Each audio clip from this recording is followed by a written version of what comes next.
Bonjour, chers frères, chers amis de Bastia-Borgo, de Calvi, d'Ajaccio. C'est un plaisir de pouvoir m'adresser à vous ainsi et par ce moyen. Voilà, je voudrais vous donner des nouvelles, tout d'abord de la santé de mon épouse. C'est consécutif à l'opération de son genou qu'elle est handicapée du pied. Et c'est ce qui retarde énormément mon retour en Corse. Alors là, il est prévu pour le mois d'avril. De toute façon, on vous tiendra au courant. Pour ce qui est de l'handicap de Wanda, apparemment, pendant l'opération, il y aurait eu une compression de ce nerf, ce qui l'a endormi en quelque sorte, si je peux en parler de cette façon. Et la bonne nouvelle, c'est que ça va mieux. Donc, en suivant les conseils du médecin qui l'a opéré, eh bien, nous avons vu que lentement, eh bien, elle reprend le contrôle de son pied et de ses orteils. C'est loin d'être fini, mais le progrès, eh bien, donne de l'espoir.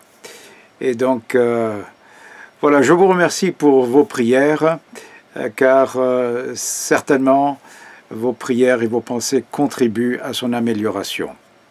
Autrement, je vais bien.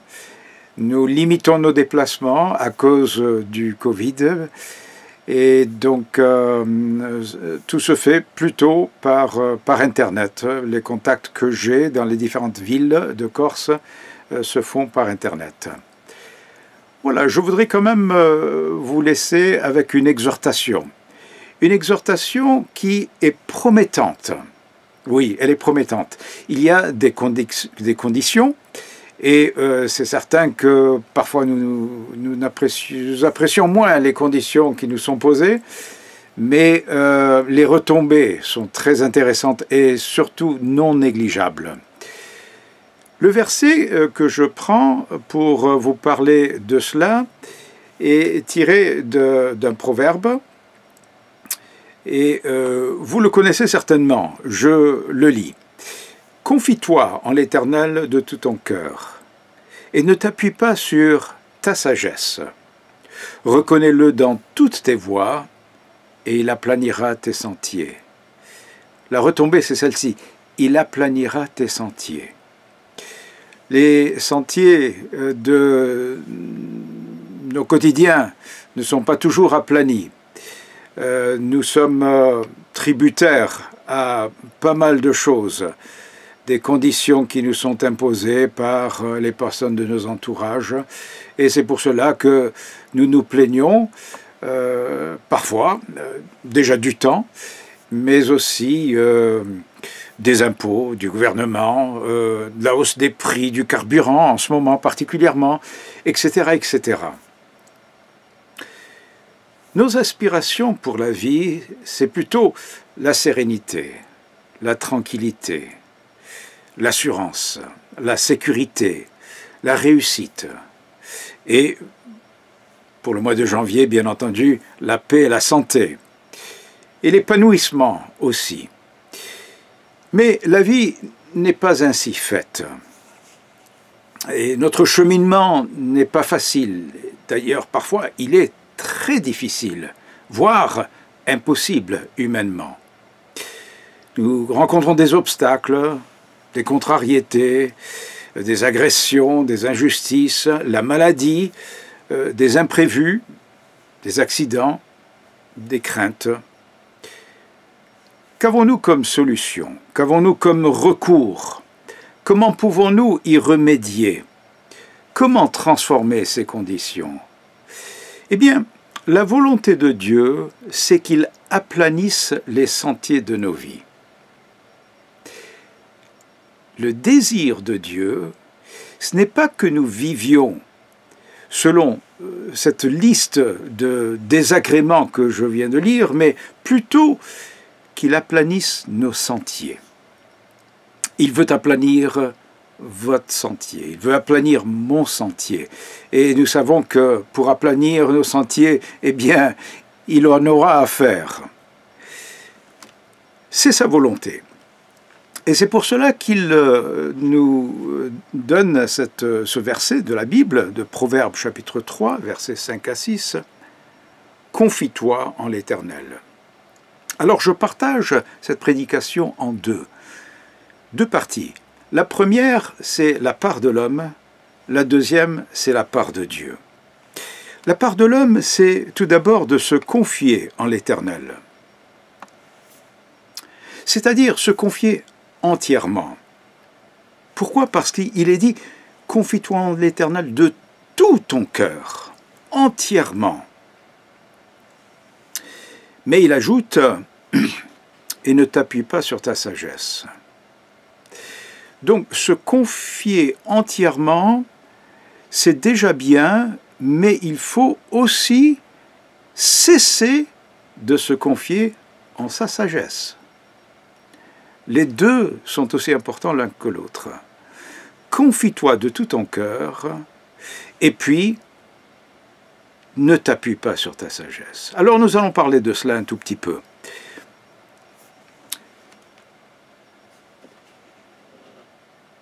Se confier de tout son cœur, c'est d'avoir une confiance totale. Totale. Sans discuter. Sans qu'elle soit partagée. Parce que souvent c'est comme ça. On fait confiance à Dieu, mais on fait aussi confiance à nous-mêmes. Et parfois, nos choix sont orientés plutôt vers la confiance qu'on a faite à nous-mêmes. Mais ce n'est pas ça qu'il demande. Se confier entièrement, de tout cœur, à Dieu. Ne pas s'appuyer sur sa sagesse, c'est-à-dire ne pas penser qu'on puisse avoir une vie qui soit en contradiction avec celle de Dieu. Parce que là, c'est ne plus se confier vraiment en lui, c'est se donner des libertés qui ne sont pas permises si nous voulons justement avoir des sentiers aplanis. Et puis il dit, ne t'appuie pas sur sa sagesse, reconnais-le dans toutes tes voies, et il aplanira tes sentiers. Reconnais-le dans toutes tes voies. Comment le reconnaître dans toutes nos voies? C'est se rappeler que c'est lui qui a la grande sagesse, celle qui est divine. Nous, la nôtre, elle est humaine. Elle est donc limitée. Elle est donc inférieure. Donc, ne pas s'appuyer sur sa sagesse plutôt que sur la sagesse de Dieu. C'est sur la sagesse de Dieu qu'il faut s'appuyer.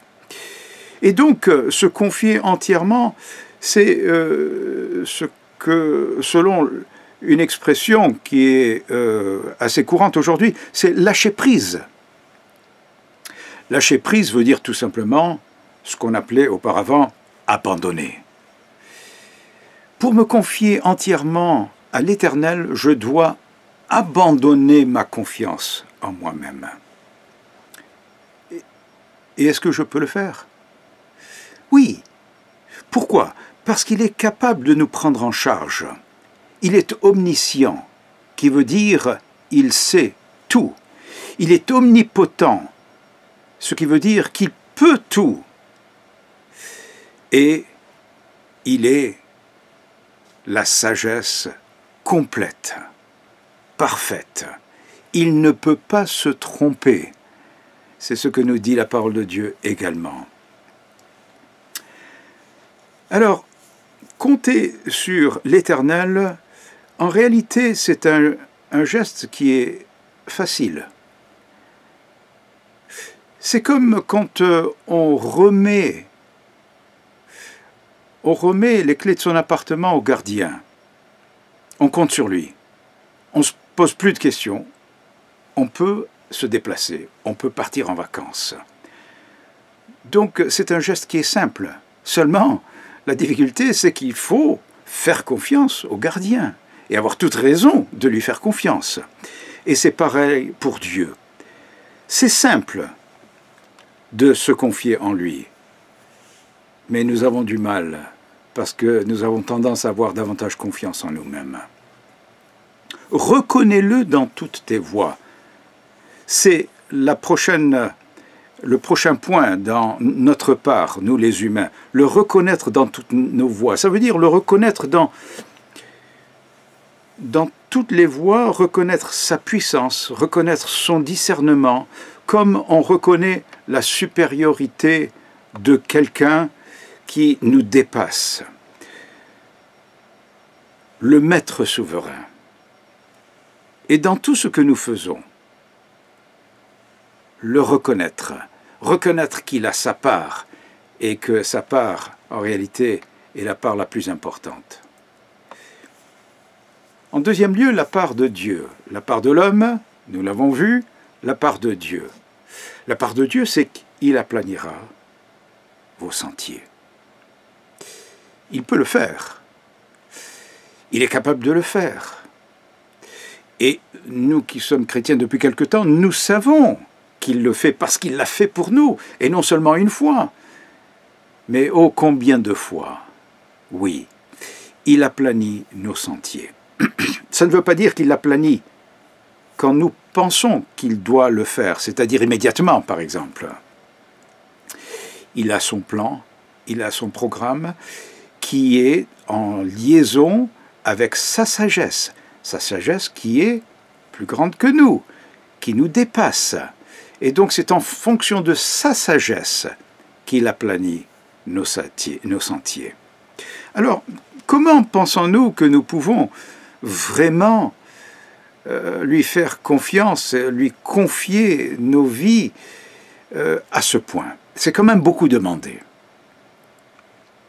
Eh bien, permettez-moi de vous citer quelques versets, quelques phrases de versets que vous reconnaîtrez, certaines d'entre elles.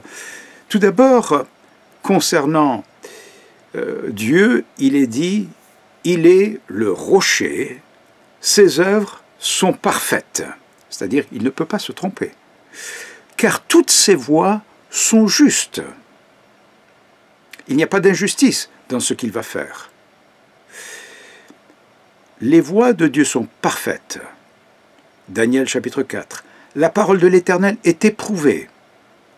Il est un bouclier pour tous ceux qui se confient en lui.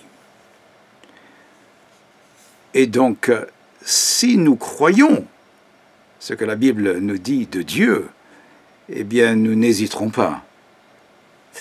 C'est un Dieu fidèle, sans iniquité, il est juste et droit. Je pense à un verset que nous connaissons certainement mieux, celui de Romains, chapitre 8. « Toute chose concourt au bien de ceux qui aiment Dieu. » Quand on lui fait confiance de cette façon, on ne s'inquiète plus des circonstances de la vie. Et s'ils vont concourir au mal ou concourir au bien, de toute façon, on a confiance. On sait qu'elles vont concourir au bien, mais la promesse est là.